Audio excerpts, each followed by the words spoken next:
Some more in my veins, my culture banging with change the game. So what's my motherfucking name? It's about drive and it's about power.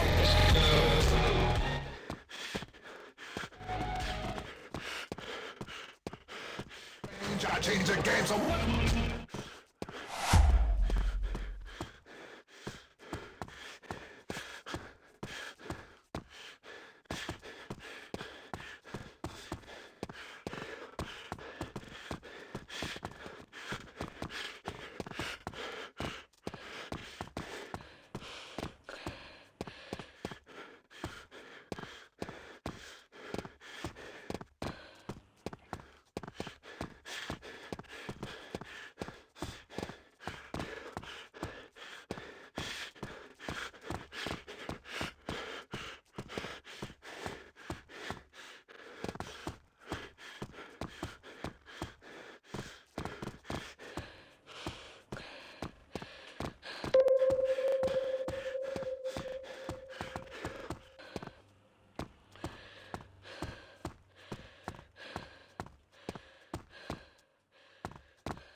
J'aimerais tellement lui dire, mais je n'ose pas. On est dans le vide, on est dans le vide.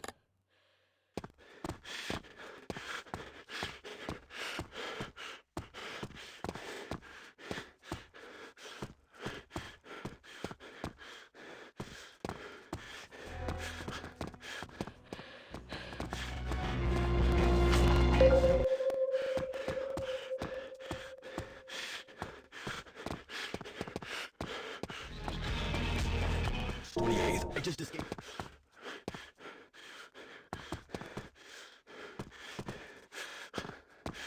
Dieciocho años, se desarrolló el 22 de abril en la delegación. Beatbox with a little bit of...